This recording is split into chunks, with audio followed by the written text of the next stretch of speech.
Bien, alors bonjour, je fais une brève introduction à ce débat et je céderai ensuite évidemment très vite la parole aux invités et aux actrices principales.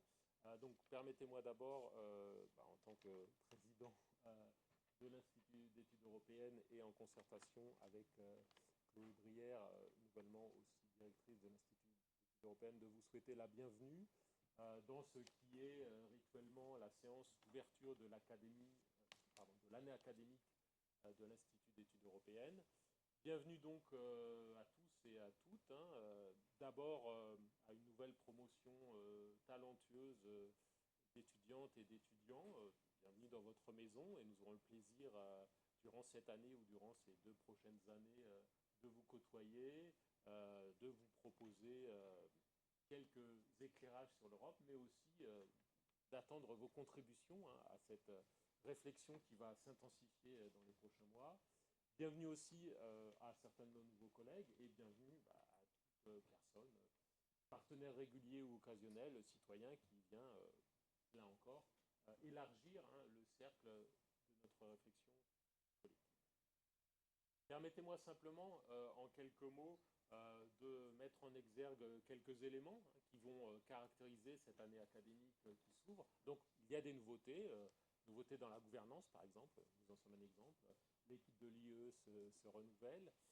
Nouveautés aussi dans l'offre pédagogique que l'on va offrir à nos étudiants. Nous continuons année après année à innover, à tenter de répondre le mieux possible aux attentes de ces nouveaux étudiants, aux attentes du marché du travail, aux attentes aussi simplement imposées par l'objet, cet objet politique européen si changeant. Et donc ces nouveautés, elles s'énoncent par exemple en termes de professionnalisation, en termes de nouveaux cours, essayant de saisir ces enjeux qui s'affirment. Évidemment, il y a par exemple l'enjeu environnemental et climatique. Nouvelles méthodes aussi, on continuera à creuser, à dialoguer avec d'autres modes de dévoilement du monde. Et parmi cela, il y a la culture, il y a les arts. L'année qui s'ouvre, c'est aussi une année un petit peu particulière pour l'Institut d'études européennes de l'ULB, au sens où nous allons fêter notre 60e anniversaire. 2024. Cela fait de nous l'un des instituts d'études européennes les plus anciens d'Europe. Mais rassurez-vous, célébration ne veut pas dire commémoration. Et nous l'entendons bien ainsi. On ne va pas vous infliger le récit des hauts faits de nos prédécesseurs qui nous obligent, un petit peu quand même, il y a un devoir de mémoire, mais on saisit véritablement cette opportunité comme celle de réfléchir au présent et surtout au futur, à ce qu'est l'Europe, à ce que deviendra l'Europe. Donc tout au long de cette année, et plus particulièrement encore à partir de 2024, et avec comme point d'orgue le 27 février 2024, la date officielle de célébration de l'Institut, qu'on a repeint pour l'occasion d'ailleurs, comme vous avez pu le constater ou comme vous le constaterez, donc il est encore plus joli qu'avant, eh bien nous vous proposerons une multitude d'événements pour venir partager cette réflexion sur les mutations de l'objet européen et de certains enjeux, j'y reviendrai pour finir. Évidemment, cet anniversaire est d'autant plus intéressant qu'il coïncide avec une année très européenne. Là, je dénonce une banalité, d'abord à cause de la présidence belge, du Conseil de l'Union européenne. Nous avons aussi à l'agenda quelques événements labellisés présidence belge, et financés par la présidence belge, disons-le aussi. Et donc ça sera une sorte de fil rouge, cet anniversaire et cette présidence belge, qui va nous amener jusqu'à une autre échéance majeure, évidemment, de l'agenda politique. Ce sont bien sûr les élections européennes, qui en Belgique représentent un défi particulier, puisque le voisinage d'autres élections va sans doute mettre la dimension européenne du scrutin à rude épreuve. Donc on compte aussi sur vous pour garder en vie ces élections européennes et ce débat propre aux élections européennes. Et l'Institut va s'attacher à maintenir sa tradition de lieu de débat, précisément de l'Europe. Et donc là encore, on vous proposera des événements, mais nous sommes aussi volontiers à l'écoute de toute proposition en la matière. Et nous tâcherons, autant que possible, d'associer nos étudiants, nos alumni, nos partenaires réguliers et peut-être d'autres interlocuteurs à ces activités. Et oui, c'est un appel à proposition. Pourquoi pas. Évidemment, nous allons nous attacher à mettre en exergue certains thèmes essentiels. Alors, malheureusement, il y a le choix, hein, puisque l'Europe est confrontée à une série de défis.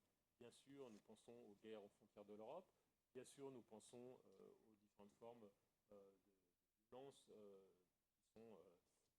qui sont de véritables problèmes à l'agenda. Nous pensons aux questions de géopolitique, hein, à des enjeux majeurs de gouvernance, on en parlait, relatifs à l'environnement et au climat.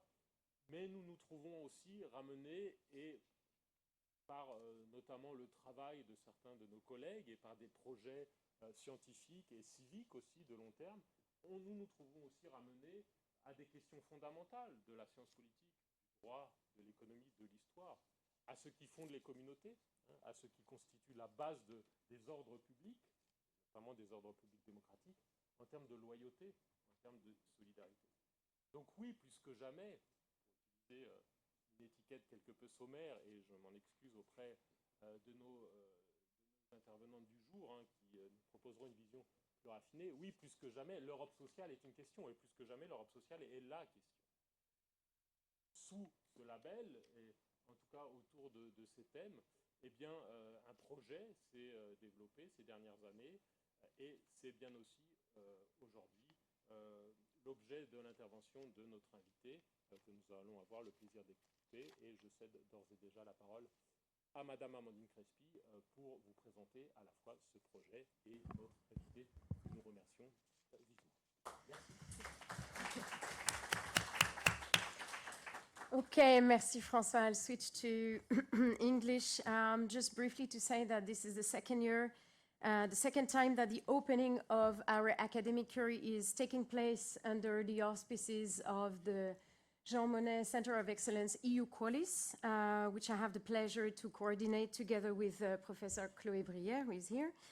EUqualis steers a range of activities in teaching, research, and also public debate on various kinds of inequality in the European Union, ranging from income, social protection, but also divides regarding mobility, for instance, gender, environmental issues, or digital abilities. And the purpose of EUqualis really is to understand what the European Union is doing, what it is doing well, what it is doing less well, and perhaps what it is not doing to tackle those problems. How come that, to cite figures from 2022, 95.3 million people in the European Union, that is approximately 22% of the European population, were at risk of poverty or social exclusion. And this is not just Romania's, Latvia's, or Portugal's problem. In Germany, in France, this figure is approximately, so the share of the population at risk of poverty or social exclusion is around 15%. In Belgium, it's above 18%. We often hear that social policy is not so much the competence of the European Union, and yet the commitment improving welfare and living standards for all Europeans, this commitment was already present in the 1957 Treaty of Rome. And it was continuously repeated over time and once again reasserted a few years ago in 2017 with the proclamation of the European Pillar of Social Rights, which sets very ambitious goals. And yet, the problem remains immense. So what can the EU do?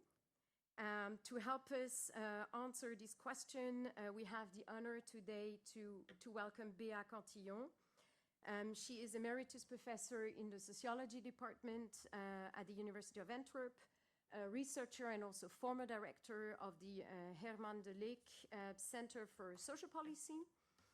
She is, of course, a widely acknowledged expert of social policy, the welfare state, and inequality in Belgium and across Europe, working on topics such as, for instance, indicators, social federalism, among many others. I also would like to mention that Bea Cantillon occupied many positions and has been a very committed figure both in the academia, but more importantly in society at large. Just to name a few, she was a senator in the second half of the 1990s, vice rector of the University of Antwerp in the early 2000s. She was also a member of various committees or institutions advising the federal government on social policy for independent workers, for example, but also pension reforms, child benefits. She has been a member of Belgium's Royal Academies for Science and the Arts since 2008. And last but not least, she is the co-chair with our colleague Marie Cudon, who is here tonight, of the Belgian High Committee for Just Transition. The committee is to hand in its important report in just a few weeks. So this is a very great pleasure to welcome you, Bea, and we look forward to listening to you and to knowing about your vision, about the role of Europe, what it should be doing going forward to make our continent more just and more cohesive. With this, the floor is yours. Thank you very much, Amandine, for inviting me. It's a great honor to be here at this center, really very old center, with a grand renommée. So it's really a big honor. Also to see Roger Lallemand, it's there. I was some years in the Senate, and we worked together on bioethical issues. So thanks a lot. Yes, so you asked me to talk about poverty and the EU,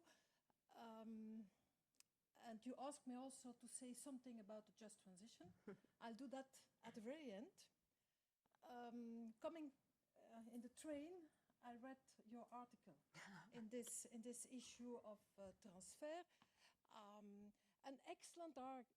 Really an excellent article on the Social Climate Fund, and I would say I think it's really very good.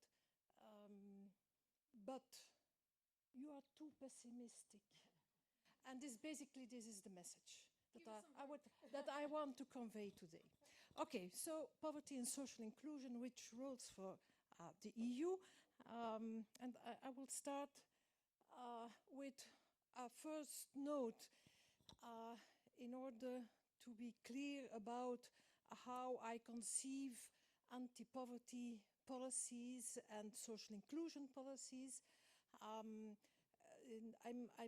Although it's very important looking at small-scale, place-based social action, this is very important. And by the way, the EU is very much involved in these small-scale, place-based social action project. But this is not the perspective I will take. I take the perspective of anti-poverty policies and social inclusion policies as macro policies, macro social and economic policies. So referring to the broad social agenda, national or regional social agenda, and in this case, the EU social agenda. The central messages. The first message is that for decades, many decades, there was no need to assign social roles to the EU. I will explain what I mean with roles. There are different roles for the EU. But for many decades, there was no need to do that. Since the 2000s, the EU is strengthening its role as guide, as guarantor, as supporter of social rights, and so is increasing the roles are broadening and deepening, and this is not by choice, not by political choice. No, this is necessity.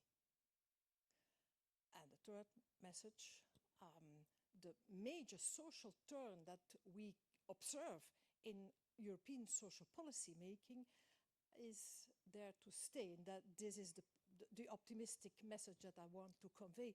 If it is true that the social turn is the result of a necessity, then it is there to stay.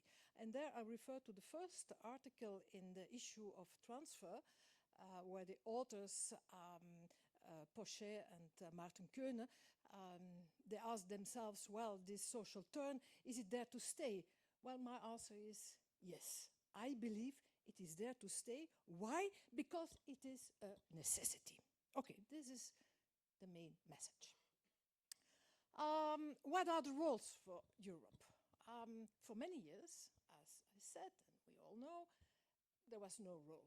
Basically, there was no role, and the social competences that were there as a derivative of market integration. Think about gender, which has been and which is still extremely important. This is a derivative of market integration. Think about the social security coordination. This is a derivative of market integration. So for many years, until the 2000, the beginning of the 2000, there were basically no social roles assigned to the EU. Then, in the 2000s, the EU became a guide for member states in the developing social policies. And this was done by so-called output governance, goal convergence. So common set goals, the eradication of poverty in the Lisbon strategy, common set goals, and the EU guiding the member states towards these common set goals. 2001, 2017, very short period in time, if we look at a very long period of no social competences, no roles, no social roles for the EU. And then 2017, European Pillar of Social Rights, the EU is increasingly acting not only as a guide, but also as a guarantor of social rights, and a supporter, financial supporter, merely financial supporter of the implementation of social rights through what is called input governance. Okay, let's go back to the founding fathers. The context was basically the deepening, a period of deepening and broadening of the post-war national welfare states and the post-war social contracts as a necessity, and this was a necessity, and here I refer, I will come back to that.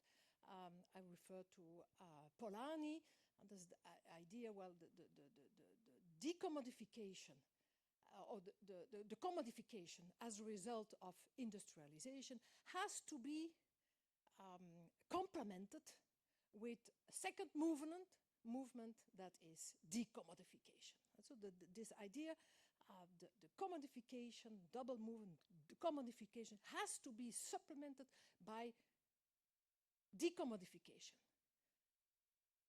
as a necessity, also for the whole society and also for the markets. So social policies as a necessity also for the market.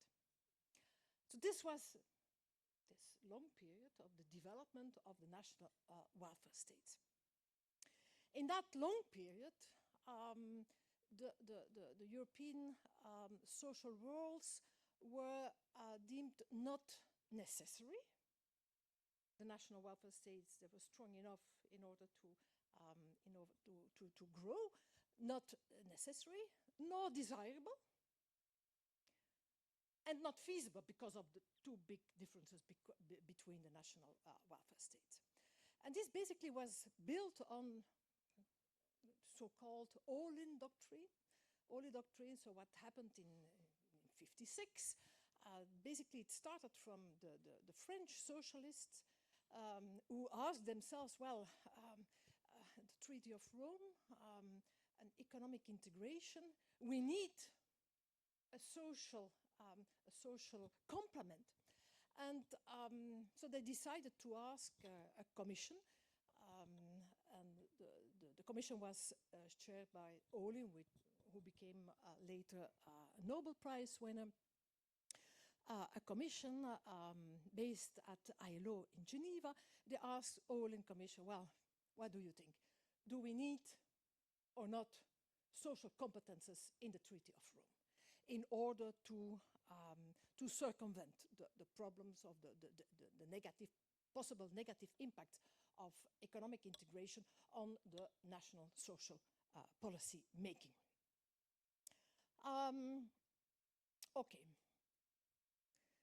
The doctrine, all-in doctrine, just trying to explain the importance of this doctrine and trying to, but here I use the US as a heuristic tool in order to make clear what the doctrine meant. So Roosevelt's New Deal, and Roosevelt in 34, he asked himself just the same question as the French socialists in 56. Do we need, Roosevelt, he wanted an unemployment insurance system and he wanted pensions. And the question was, do I have to organize this at the federal level in Washington, or can I do it just by guiding the different states? This was a question. And okay, there was a commission. So commissions are very important in history, Marek. There was a commission, the Roosevelt Committee of Economic Security, and the answer was yes. If you want an employment insurance system, if you want a pension system for all Americans, you have to do it at the federal level, because otherwise it will not come true. Based on the theory of social federalism, based on the idea, well, because of the competency between the states, there will be no state who will start increasing social contributions, of increasing taxes in order to pay for unemployment insurances or pensions. This was Roosevelt. Then, 20 years later, in Europe, the Commission, the All-in Commission, comes up with a report. By the way, a very interesting report. So if you are interested, you should go into the library. You can find it. It's really very interesting and very well balanced report. And what was the response of All-in and his committee? Well, they said there is no need to harmonize labor conditions, which also meant harmonize social security. There is no need to do that because increased trade will increase welfare for all. So the idea of the trickle down. But not a trickle down, a simple trickle down. So they didn't believe that this would occur automatically. This would occur because they said the trade unions would preserve the natural link between wages and productivity. It is important to say that this committee, in this committee, it was a comité paritaire, so half employers' organizations, half trade unions at the ILO. And so they said, well, the trade unions, they are strong, and they will force the government and the employers to translate the economic growth into higher wages and into better social security. And also at that time, it's important, at that time, they wrote this in the report, the European governments, they are sympathetic to the welfare state. They are sympathetic. So this was written 10 years after the social pact. So they are sympathetic, and they believe that the governments would remain sympathetic towards social aspirations.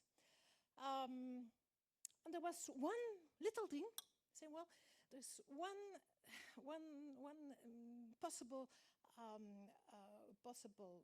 problem with this market integration, that is regional distortions.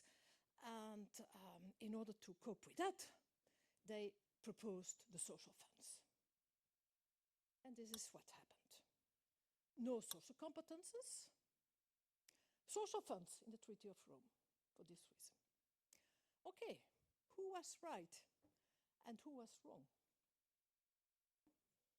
This is the evolution of social spending. Starting in 60, the blue line, this is Roosevelt, and the others are the EU member states. So what happened is, therefore it's interesting to read the report, because what happened was precisely what Olin and his committee wrote in their report, precisely what they expected that would happen.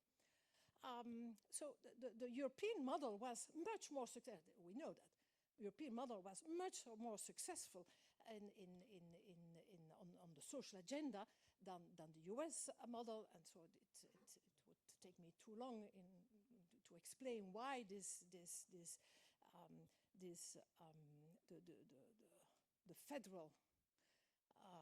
federal level social security was much more difficult to implement and to broaden. And basically, this has to do with the competition between the northern rich states and the poor, low-wage southern states. Okay, so this is all in. No competence. It was okay. With hindsight, it was okay. It was not necessary. And we don't have the figures, but we all know that poverty and inequality decreased massively in that period, and much more in the EU member states and in the US, and that this is related with increasing social spending and with the broadening and the expansion of social security systems. Second period. So, and this was the Olin doctrine, which, so even my professor, Herman de Leek, who was rather left-wing, he continued writing until, well, in the beginning of the end of the 90s. He continued writing, well, social Europe, it's not needed, it's not possible, it's not feasible, and it's even not desirable. This was until 2000. In 2000, the Lisbon Agenda. In the 2000, also in a period when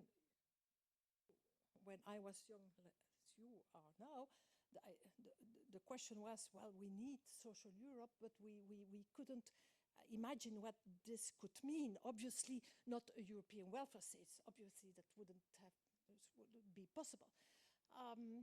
But in a creeping way, in the beginning of 2000, the EU takes the role of guide for the member states towards commonly defined goals. And so basically the idea before 2000, the idea that social convergence and social Europe was something that would need harmonization of social security systems, harmonization of wages, etc. In the 2000s, this idea of harmonization is left behind, and the idea is, well, let's try to define common goals, and then each member state with each social security system and the whole architecture or the social fabric in each member state would work towards these goals. The context 2000, the euro, and upcoming enlargement. And there, so the idea of the fact that the EU, and certainly in the Eurozone, would not have any social competences, started to realize, well, this is a failure in design. There is something lacking. So the Lisbon strategy is the first social agenda in European history. The idea was social convergence, so the social convergence doctrine.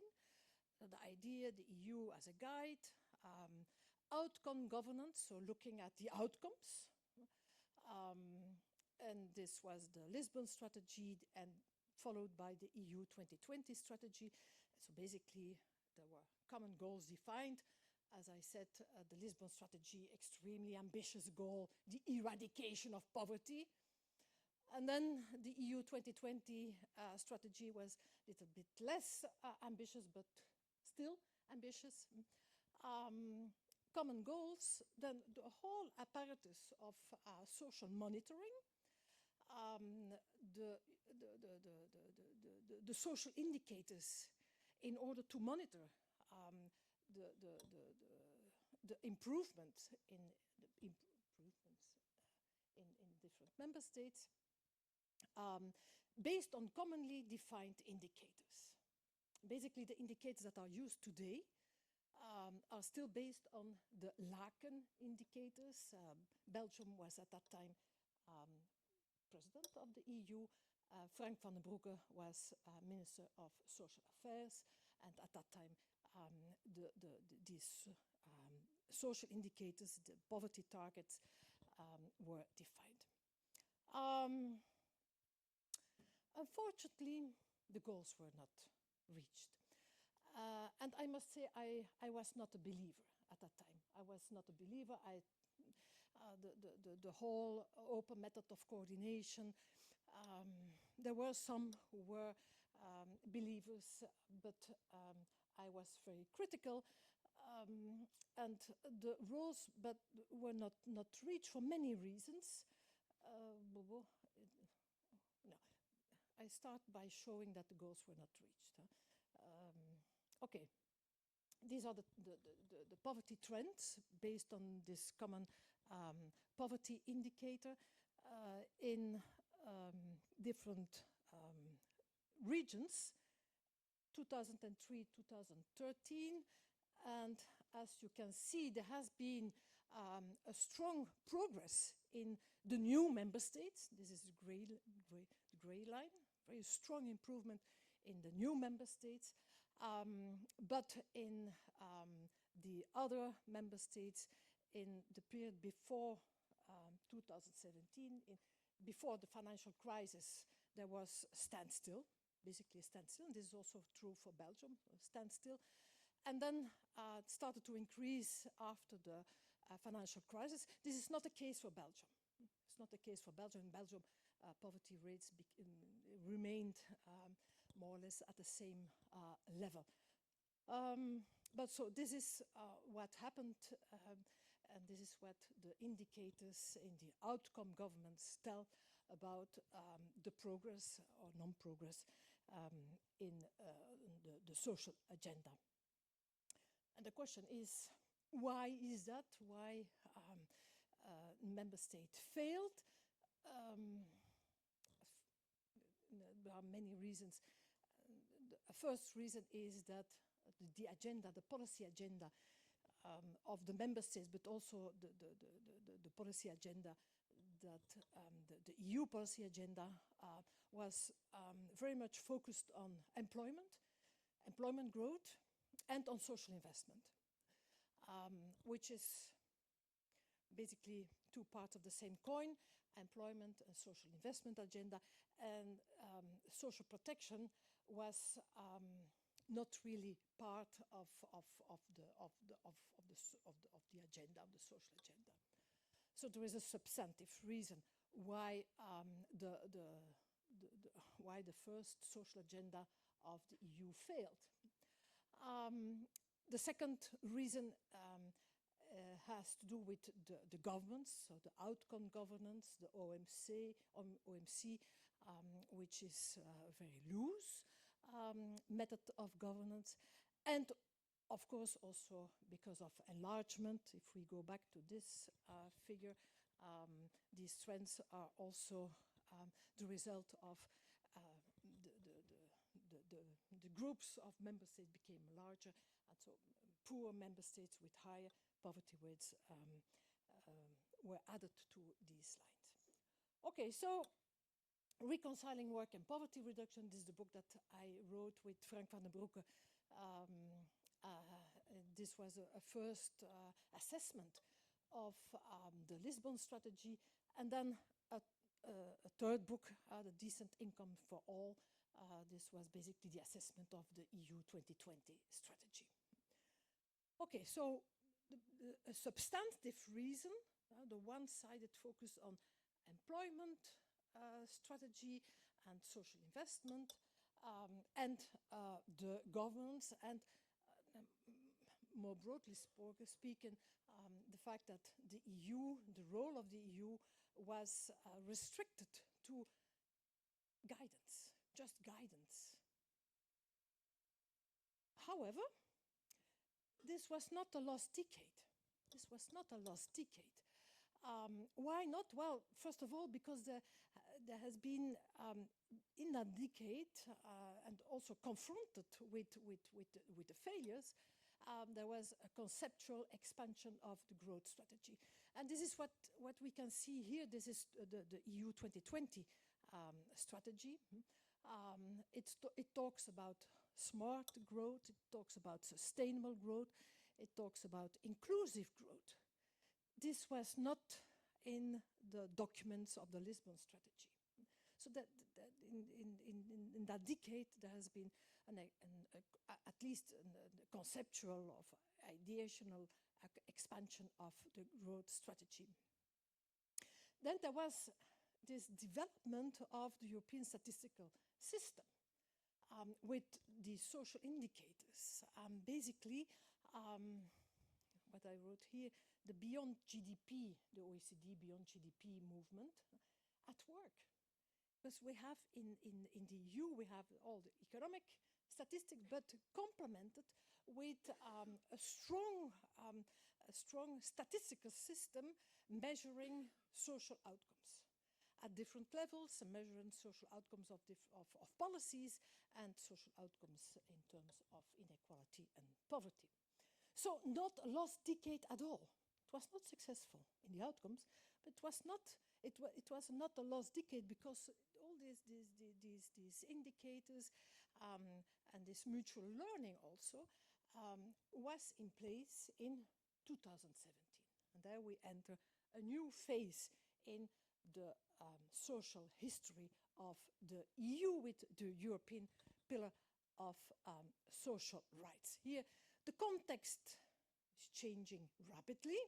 Context of enlargement, context of the financial crisis, and very important, divergence. And this was for the first time in European history, divergence, economic divergence and social divergence. Absolutely problematic for the EU. The EU, as it has been coined by the World Bank as the convergence machine. So the financial crisis, as a result of the financial crisis and no social buffers, there has been the divergence, economic divergence and social divergence. Then, of course, Brexit and the very painful policies in Greece and in some other southern member states. And also migration. And this is important. I didn't talk about the migration at the beginning, but trying to understand why the US choose another model than the EU has much to do with migration and labor markets. Voting by feet, social federalism, the idea of voting by feet. Idea, well, you have negative competition between states if firms and if workers are voting by feet, are moving to the place where the unemployment benefits are higher if you are unemployed, or the place where taxes are low if you are a good paid worker.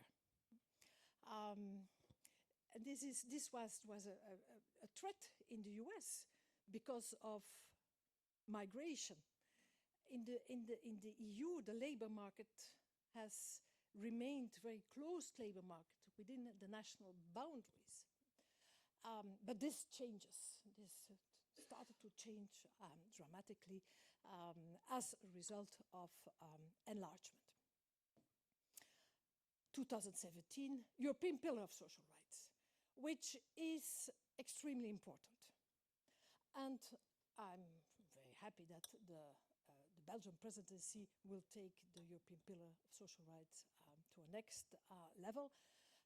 Why is it so important? Well, I think because there are three paradigmatic shifts. The first one is substantive. The focus is not longer on work and social investment, but also on social protection. So the third chapter of the pillar is on social inclusion and social protection. This was not a case in the Lisbon strategy. This was not a case in the EU 2020 strategy. So substantive was the more balanced policy framework with a focus on work, with a focus on social investment, but also on social protection. Second paradigmatic shift is related to the governance, moving from output governance to input governance. And here, well, I think the most important, extremely important example is the Directive on Minimum Wages. Directive of Minimum Wages was extremely important as a tool to fight poverty and social exclusion. Not only for those in work, but also for the unemployed and the sick, those who are dependent on social protection, because the minimum wage is a glass ceiling on the social protection. The minimum wage is a glass ceiling on the social assistance, on the minimum benefits protecting the poor. So the directive on minimum wage is extremely important in the fight against poverty. So governance, from output governance to input governance. And thirdly, the financial levers. With the social funds, we did not really expand it in volume, but became more and more conditional. The social funds, there are the links between the principles and the rights in the European Pillar of Social Rights and the social funds, so the increasing conditionality of social funds. Well, I will not talk about FEAT, that's a really interesting case, but the Social Climate Fund. Social Climate Fund, where the link is explicitly made with the European Pillar of Social Rights. This happened, this is the argument, this was a necessity. So what was not necessary in the 50s, what became increasingly more a necessity in the 2000s because of the monetary union, because of enlargement, and because of the national welfare states who became less capable for many reasons, less capable to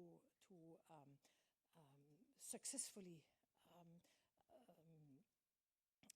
make social progress. The EU was assigned. The EU was assigned with new roles: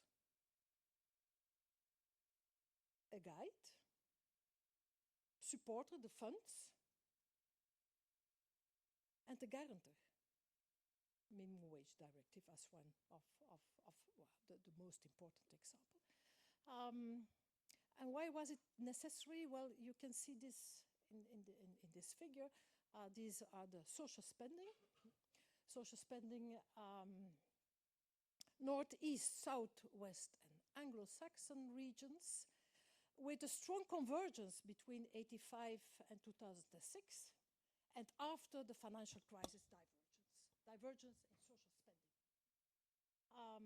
The divergence, social and economic divergence. So increasing the need for, at the supranational level, to have a social agenda and to assign to the EU social competences.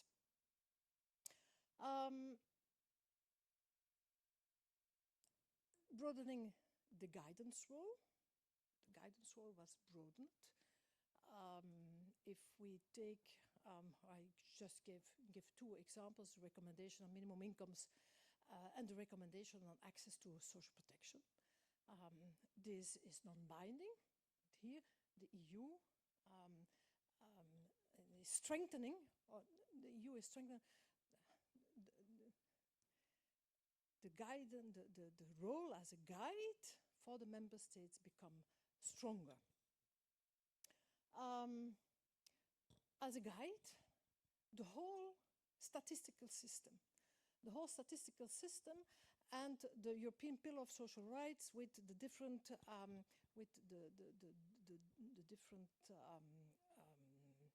chapters, a chapter on equal opportunities, a chapter on fair working conditions, and a chapter on social protection and social inclusion. And this is new. This is absolutely new. This was in the Lisbon strategy. This is completely new. So a more balanced policy framework. The role as guarantor, yes, I just mentioned the directive on minimum wages, but also the directive on work-life balance, and broadening the role as a supporter. Here we have many examples. To begin with, SURE, as a response to COVID-19 crisis. SURE, the Recovery Fund, European Social Fund, ESF Plus, and that's important, strengthening of the conditionalities. The FEAT, also with strengthening conditionalities, and last but not least, the Social Climate Fund. As a supporter, material supporter, these are the funds, but also a cognitive supporter through the definition of common goals, through definition of targets, the whole processes of the open method of coordination, which was not successful in the sense that the goals were not met, but it was a learning process, an incredibly important learning process, based on common objectives, the commonly agreed social indicators, benchmarking, and exchanges of best practices. So, something extremely important. Just transition. I come to the end. Just transition, which is basically refers to three main pillars. The first is about climate, reaching the climate goals. Social, just transition, reaching the climate goals should be done in an equitable way, and those who will suffer from climate change should be protected in an adequate way. And participation of citizens in the policy making, both on climate and in the social field. 3 pillars. And here, if we look at the EU agenda and the EU tools, what we see is that for each pillar, there is an EU tool. Climate, the European Climate Law, and Green Deal. Social, the European Pillar of Social Rights. And participative, the Aarhus Convention on Climate Rights. And so in a sense, so I took this picture of the tripod. The tripod, so the main pillars of the just transition are in the European policy framework through climate law, Green Deal, European Pillar of Social Rights, and the Aarhus Convention.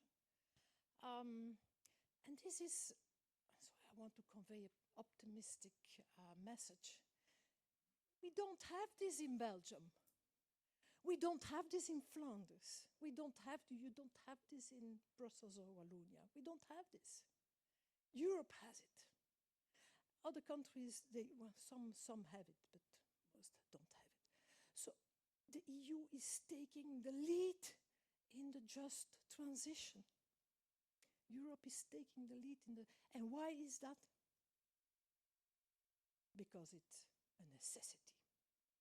Because it's a necessity, because the member states cannot do this transition in an equitable way. They can't do it, simply it's not possible. So the EU is taking this role. Why? As necessity. So think about the Social Climate Fund. So this is my last slide. Think about the Social Climate Fund, the expansion of ETS. I don't think that Belgium would have done this, and certainly not Flanders or Wallonia. And thus, we would not have thought about a Social Climate Fund. At the EU, we have it. And why is it? It is by necessity. And so the reasons for the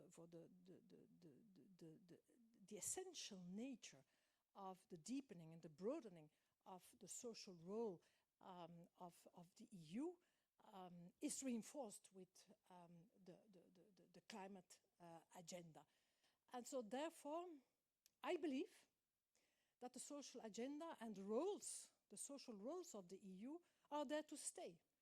I believe that the social turn that started basically in 2017 is there to stay, and this is my answer to the authors of the first paper in the transfer issue, and I refer to the whole Polanyi's idea of what happened as a result of industrialization, so the commodification that had to be responded by decommodification, so by the welfare state. This was by necessity. This was not by choice. And simply, if you look around in the world, in all industrial societies, there are welfare states, there are social security systems. In some countries, it's stronger than in other countries, but in all countries, there is social security, there is labor market regulation, and there are taxes, etc. So this is not a coincidence. This happened because it was a necessity, and this is precisely the Polanyi's idea. And here, I think for the EU and the social world for the EU, we can take a parallel line of thought and a line of thought that is optimistic. And so for all the young students, now the question is looking below the radar, what is happening, what is moving, and trying to support this movement and try to critically support these movements. And also, and now I just under the FEAT, is something very, very small, but very interesting to look at. Something very small, but it's below the radar. Well, look at it. Maybe there is something interesting going on. And this so we can contribute to a bright future for social Europe. Thank you.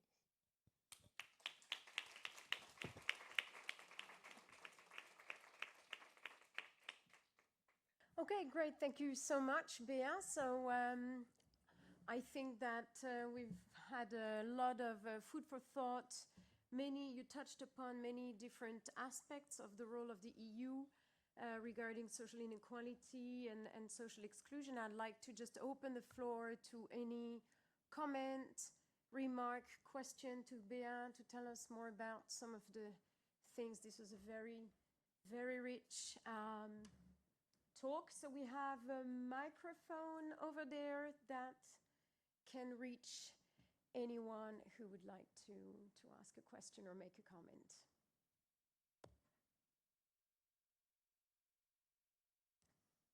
Okay. Perhaps you can also briefly introduce yourself. Hi, I'm Martin Delex, and I'm a professor here at ULB and a member of the Institut d'études européennes. And if someone needs to break the ice, then I'll volunteer. I had a quick question listening to you. I very much want to sympathize with the optimistic view you have of the European Union. But I was wondering at the same time, I was thinking about several things I was reading recently. I'm not an expert in social policies, but I work a bit on migration policies at the European level. And what we tend to see more and more now is that we have ideologically driven governments that will not let facts or laws of necessity stand in the way of realizing their ideological views, and that some of them sometimes are willing to actually sacrifice some European solutions that would benefit them materially, but in order to make a statement and in order to show that the European Union is not functioning, because this is also serving their ideologies and that is eventually going to provide them with votes. So I was wondering whether or not that sort of thing that we see at the migration level could be also happening in the realm of social policies, and we could see governments hurting themselves, but to make a statement and to make a point that the European Union is not functioning. Yes, well, that's a very good question, also a very difficult question. I would, staying in the optimistic mood. Well, first of all, in the European Parliament, there have been big majorities around the directive on minimum wages, for instance. Directive on minimum wages 5 years ago, it was crazy. So there was a big majority also for the climate fund, etc. So there are no clear political divides, at least in the European Parliament. And the second important issue is the EU increasing role of the EU as a supporter. And so the funds as a tool in order to keep, well, to guide the member states towards the common policies. So if we take Italy, there is only one explanation for the Italian politics of Meloni. She depends the European funds, full stop. So in that sense, I would say the fact that Europe is increasingly taking this role as supporter is an important tool for, well, cohesion, political cohesion within the Union.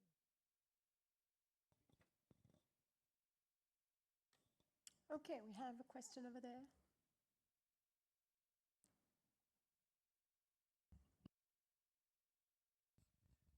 Hello, my name is Mathias Doitripon, and I teach economics in this university. So thanks a lot for a great talk. I share a bit the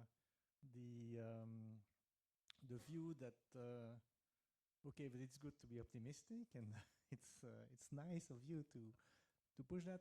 Well, first of all, in terms of the previous question, I think, and your answer, I think indeed there may be some political realignment that could be maybe not so bad for social policy for EU nationals. So I would not call it national socialism, but well, there is a bit of that in, you know, the Danish Social Democrats, for example, and I think Meloni is, I mean, there is this view indeed that at times the extreme right can be economically less libertarian and so on. And so, of course, it's dangerous because in the end, the realignment takes place in the with big business and the like. But so I think maybe there, and I don't know how you know, dangerous you see this happening. On the other hand, I think there is also, unfortunately, in European construction, there is this libertarian bias, I'm afraid, neoliberal bias. There was this paper written by Friedrich Hayek, so with Milton Friedman, the father of this libertarianism. In 1939, he said, you know, what should Europe look like? And it was the 4 freedoms plus an army. You know, the usual libertarian view of the world. By the way, it's a bit crazy that we still don't have an army after the Ukraine invasion. So we are crazy, but let's forget about that. It's not the topic of today. But the fact that we did the single market in the 80s, and the crazy thing is that it's Jacques Delors, who was a minister in a socialist communist government before of Mitterrand, who did it because Margaret Thatcher didn't want to do anything else. But in a sense, we are now with a Europe that is a regulatory giant, but a budgetary dwarf, 1% of GDP. How are we going to break this? Because let's say we have competition between the social systems. So in that sense, I am less optimistic, but maybe you can convince us of the opposite.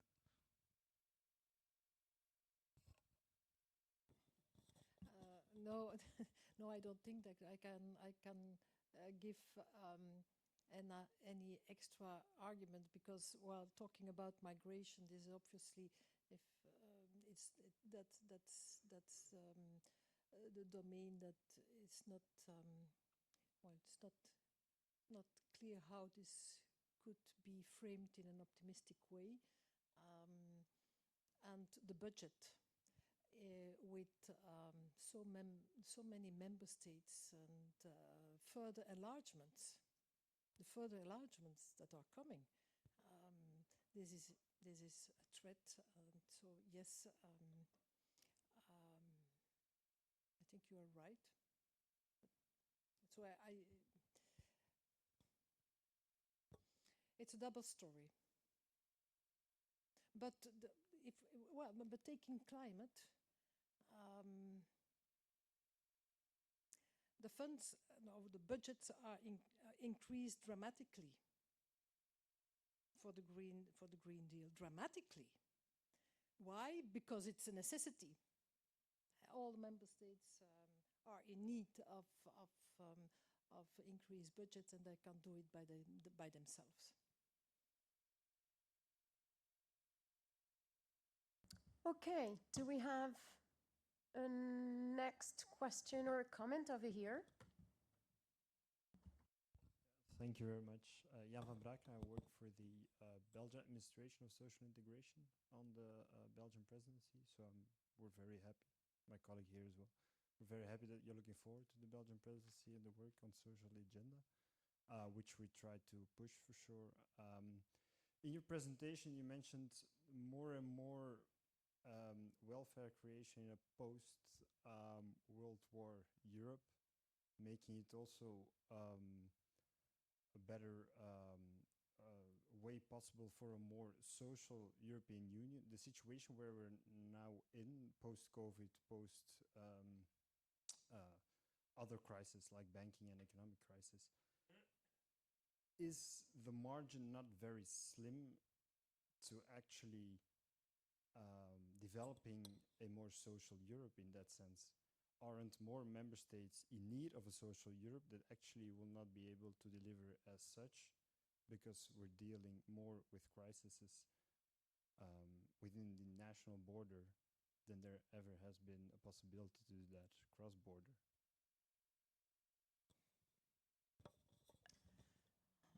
I think the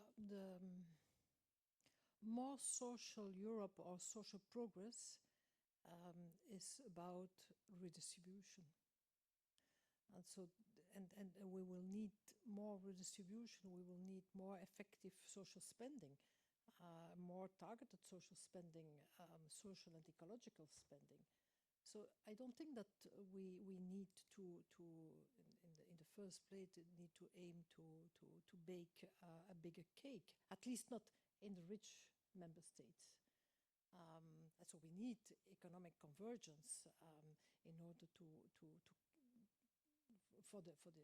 poor member states to catch up, but for the rich member states, and basically this is also it's also what it's a reality. Economic growth is slow, and that it will remain low. But then it's all about social redistribution. In this regard, I'd like to throw a question. I mean, in your talk, you mentioned a few times social investment and social protection. Could you give us just a little bit of background, perhaps also for those who are not very familiar to, there has been an ongoing debate about, are those more in contradiction? Are those relying on different philosophies in terms of social policy, or eventually are they rather very complementary? And what is the state of affairs at EU level in this respect? Well, the state of affairs at the EU level and the Belgian presidency is to use the concept of social investment, not as it was in the past, only to incorporate investment in education, the early childcare, activation, etc., but also social protection. So now the term social investment is used in order to deal with the three chapters of the European pillar: so equal opportunities, fair working conditions, and social protection. In my view, there is no contradiction between social investment and social protection, and even it's difficult to make the difference. So take unemployment benefits. Unemployment benefits have been conceived as social investment, has been conceived to give workers the opportunity to look for a good job. Protecting families with children with child benefits. This is also social also investing in children. So social investment is not just childcare, but is also taking care of the living conditions of families with children. So in my view, the two cannot be separated. But in a first phase, and so in the Lisbon strategy, the focus was very much on social investment, we don't speak about social protection. Now we have to invest in childcare, in work-related welfare reform. So it has been coined as rather an employment-centered welfare state, but now it's balanced, and so the Belgian presidency, hopefully they will be successful. But so the idea is to bring social protection in the social investment framework. Okay, so now is for me the moment to ask, because you mentioned the Belgian presidency, you said it will try to bring the European Pillar of Social Rights forward. Can you tell us a bit more about it, I guess? Oh, well, but so by bringing in the third part of the pillar, so the social protection and social inclusion, which was what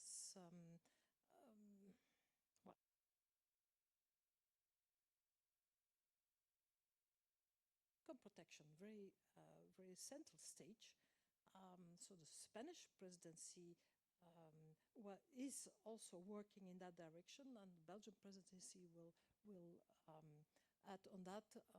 So I know that Frank van den Broeke is very much trying to push the recommendation on access to social protection, to put that in the next stage. So the whole social protection part of the pillar. Okay, more questions, more comments for Bea Cantillon. We have someone over here.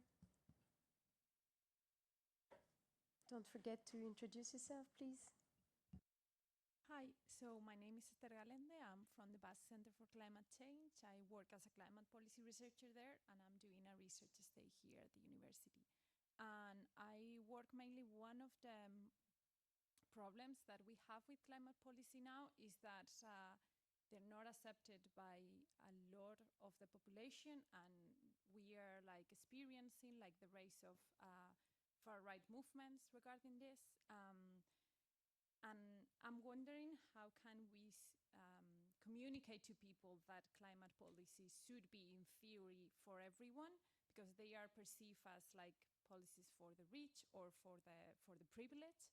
And now that you mentioned also redistribution of wealth, I was wondering, how do you see the role of the European Union in promoting a greener and a more just tax system? Thank you. Well, I think the answer to your question, how to communicate, I think the only way is to develop a strong social agenda next to the climate, so the just transition. This is the only answer. And so again, this is a necessity. We will have to do it, because otherwise we will be not successful on the climate agenda, and then we have no choice. We have to do it. So it's a necessity. And then, yes, we will have to raise the budgets. And so this means, well, social redistribution is, and part of the social redistribution is also making social spending and government spending more effective and more redistributive, but obviously also the tax system. And here again, member states will have to do this, but they can't do it this by their own. So they need the EU framework.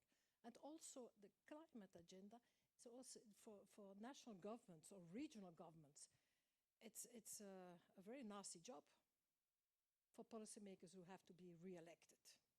So the EU level, this is the place where it can be done. And actually, this is the reason why it is done at the EU level.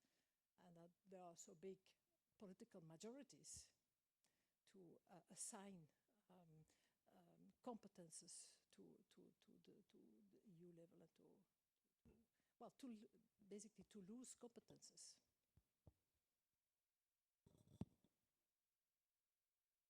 Okay. Moving on to the next question. Yes. Here. Chloé Brière, professor of EU law here at the ULB and also director of the Institute. I had a question about, you discussed in your presentation a lot of the the funding that the EU has been developed to support notably its social policy. And you mentioned that there were some conditionalities attached to them. As I'm not an expert on EU funds, I was very interested in knowing more about these conditionalities and how they translate eventually certain political priority at the level of the EU? And my second question was linked also to something you hinted about, also in your answers. You mentioned that like the role of the EU in social policy was linked as well to for like enlargement and differences between the member states, the new ones and the old ones. And we hear more and more discussion about the possible future enlargements of the EU, with also new countries joining with lower level of social protection. And I was wondering whether in that regard the funding that is available for supporting social policy may not also give rise to more questions or tensions among new and old EU member states. Thank you very much.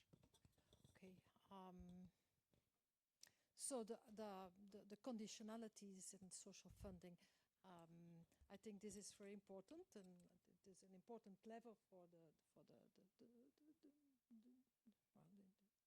strengthening of social Europe. But we have very little evidence about how these funds are used, how it works. And so the conditionalities are in all texts. In all the texts you find the reference to the social fund and the European Pillar of Social Rights, it's there. So the conditionalities are there, also in numbers. So X% should be used for social inclusion measures, whatever that may be. And so the idea of the conditionality is there, but how this works in practice, and this is an empirical question. So here I would say, when my last works of my talk, for researchers and for students, in order to help this process, I think we need more research on how these funds works, how and also thinking about, okay, these conditionalities, but how could this work in practice, based on which indicators or whatever. So I think there is a very important research agenda, but a very difficult research agenda, extremely difficult, and that's the reason why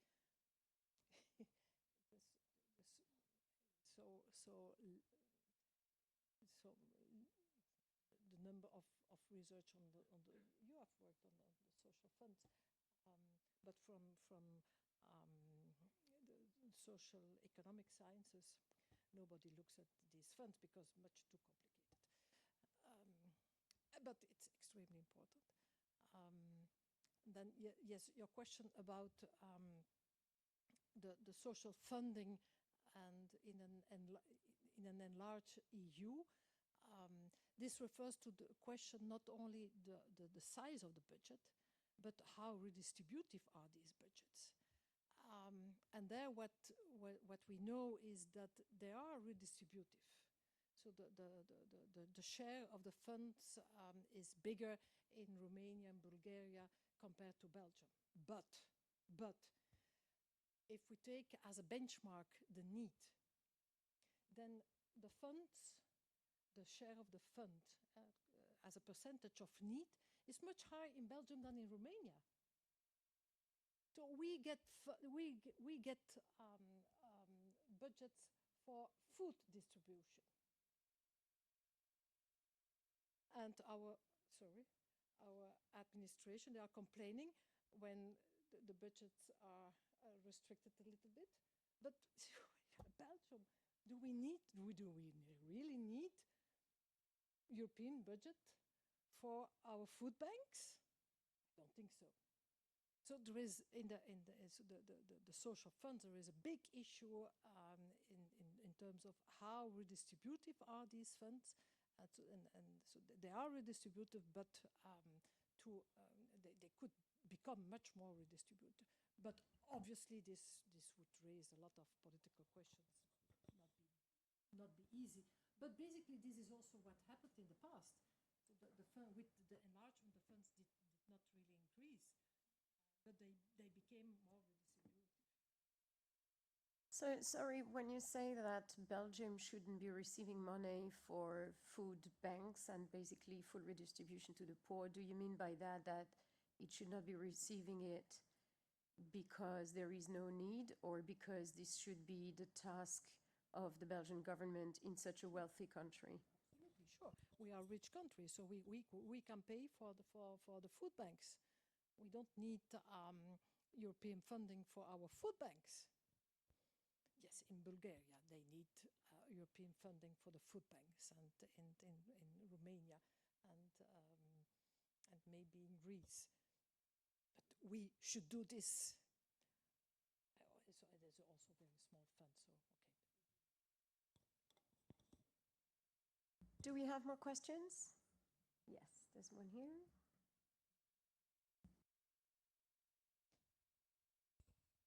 Thank you, Frederick Poniard, researcher here at the Institute of European Studies. You mentioned future research agenda on the funds and to look how these are empirically implemented. There has been a lot of work on the European semester and how that has actually played out. And as you mentioned, the European semester did bring in a whole new host of social and other criteria. What we've seen in the implementation of semester upon semester upon semester, especially with larger countries, but that is not new, that social criteria or certain criteria that were maybe not favorable to certain countries, Germany, are finagled out of the report or are not considered as a priority, even in macroeconomic terms, in terms of budget surpluses are never criticized, whereas budget deficits are, which are just two sides of the same imbalance. And we see that the way these European semesters and the mechanisms are set up, even if the agenda and the cognitive agenda is broadened, the main players, whether it's DG ECFIN or others, still determine a hierarchy between the various variables.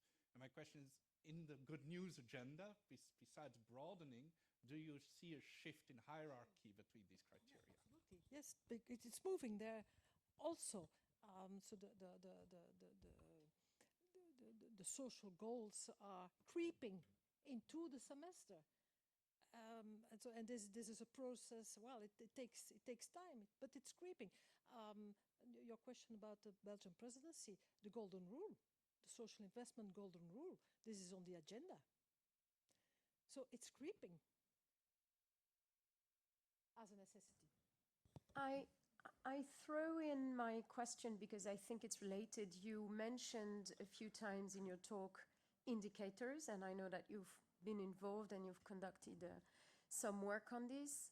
How important are these indicators? I mean, you seem to put a lot of value in their existence, but there's also an understanding, and especially if we think of the at-risk of poverty rate, there's also an understanding that the very nature of these indicators also are by nature a political compromise, right? And that they also sometimes are ignored, like Frederick mentioned, or so why is it so important for you that the EU is conducting all this work on indicators? I think that's an interesting topic. Okay, but I think it's important because it's guiding. And the figures I showed, this is thanks to the indicators, that we have comparable figures, long-term series of indicators on changes in poverty in all member states. This is the result of the social indicators. Otherwise, we would have 27 different definitions of poverty and 27 different surveys, blah, blah, blah. So what I showed is thanks to the social indicators. So, in a sense, the economic indicators, which are very strong, GDP is extremely strong, and we have this in a comparable way. The fact that we have social indicators, it's complementing, it's balancing the economic goal and social goal. So that's extremely important. So I refer back to the Beyond GDP OECD agenda. Basically, we are doing this. We are doing this, and Europe is doing this by these social indicators as a pendant to economic indicators. And obviously, we are not there yet. And there is still the different way to between economic and social indicators, but it's changing. So I think that's the reason why these indicators are extremely important. Your second question is, well, this is a political compromise. Yes. And certainly the AROP, what is called the AROP, this is the indicator, the common indicator that is used in the European Pillar of Social Rights Action Plan. Basically, these are three sub-indicators. One indicator is relative income poverty, which is measuring income inequality at the bottom. The second one is household work poverty, the share of households where nobody is at work. And the third one is material deprivation. This is a political compromise, and countries can also choose how they balance the different dimensions. So, for instance, Belgium, material deprivation is not really an issue. We are rich, and so material deprivation is not an issue. But it's an issue in Romania. And so the Romanians, they give a greater weight to the material deprivation indicator than to the job poverty indicator. So yes, it's a political compromise, but it's not that bad. As a compromise, it's not that bad. There's a question here from our president. Thanks for your talk first, and you highlighted in a very convincing way the economic, institutional, policy, salience and relevance of the social role of Europe, but maybe just to act as the village advocate and the citizens' advocate also, and it's frequently the same thing in European affairs. What about the political dimension? Meaning, first, the perception by citizens of this social role of Europe. To which extent is there such a perception? And what is, according to you, the political meaning and the political agency of this European action? It's also a question about the policy tools used to develop the social role of Europe. You are referring to indicators. Indicators may be also perceived as a specific technocratic policy making that empowers some actors, but also weaken other actors. So it's both a question regarding the political substance and the political forms taken by this social Europe. Well, come back to the indicators. All in Belgium, when there is a communication about poverty trends, it's based on the European social indicators. It's based on that European statistics. So what we know and what political parties know and what social organizations know about the evolution of poverty is based on these social indicators. So it's not so technocratic. It is part of the political and the public debate. These are the figures that you see on the newspapers. So it's not well, obviously it's, yes, there is a whole bureaucracy and a whole group of statisticians who are looking at these indicators. So yes, you're right, but it has become, and certainly in Belgium, so different.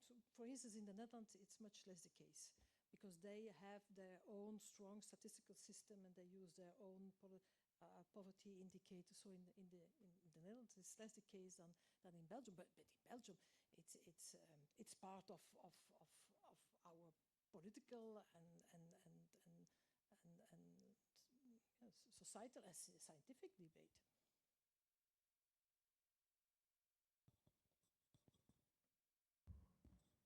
Okay, more questions or comments for Bea Cantillon? Okay, well, if not, I would thank you very, very warmly once again. Thank you very much, Bea, for this discussion. And you're all invited to have a drink with us. There's a cocktail in the next building K in the hall downstairs. Please join us. Thank you.